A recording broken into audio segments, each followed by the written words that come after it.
Now, 8 minibus taxis were burned to the ground in a clash between taxi drivers and business owners in Gqeberha in the Eastern Cape yesterday. And the incident was apparently sparked by a collision between a taxi and a car driven by a foreign national. Now, the car was also set alight and one shop at the time went up in flames. So let's cross now to our reporter Kim Daniels for a more comprehensive update on what has happened and what things are like this morning. Kim, good morning to you. So please, if you could just start off by giving us a sense of where you're at and, of course, what you've managed to glean since yesterday. Good morning, Sakina, and thank you so much. We are in a very windy Gqeberha this morning. I'm in Durban Street in Corsten. I'll just step out of shot so my camera lady can show you. And if you are from Gqeberha, you're from the Nelson Mandela Bay Metro, you would know this Durban Street in Corsten is usually very, very busy. And as my camera lady is showing you now, most of these shops are closed. And we can only assume this is due to the violence that occurred here yesterday. As you mentioned before you crossed to me, all of this started with a little road rage between a taxi driver and a foreign national business owner here. The taxi driver had driven into this Audi, and the taxi driver then proceeded, to attack this foreign national.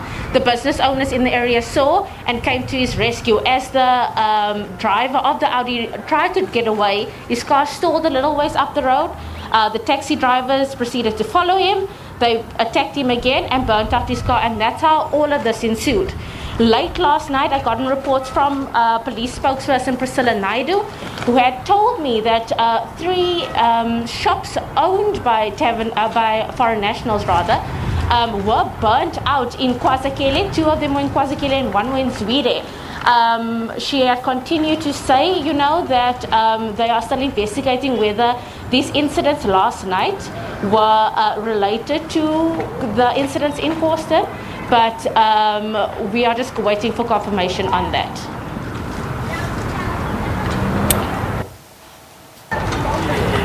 So, Kim, some of the other issues around this particular matter that have been a cause of consternation was, of course, the brandishing of weapons. And I did say earlier on, we haven't been able to independently verify the veracity of some of the videos that are going around on social media.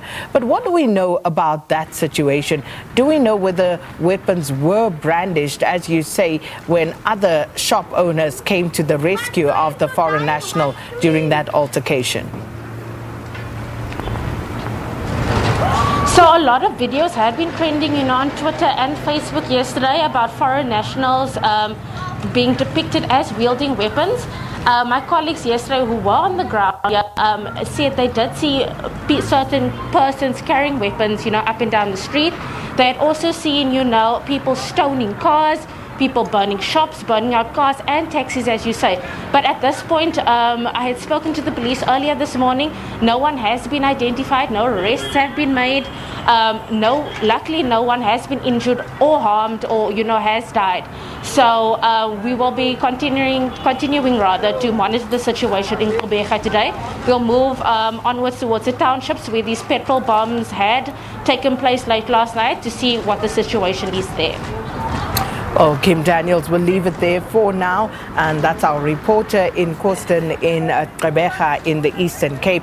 And they are monitoring the situation for us and giving us a sense of what the people in Corsten woke up to this morning. Shops not opened yet. It seems as though shopkeepers may be cautious following that incident yesterday where there was an altercation after a road rage incident between a taxi driver and a foreign national that escalated and ultimately ended up in businesses and, of course, cars being burned. So we're keeping an eye on that situation and we'll let you know more as soon as we know more.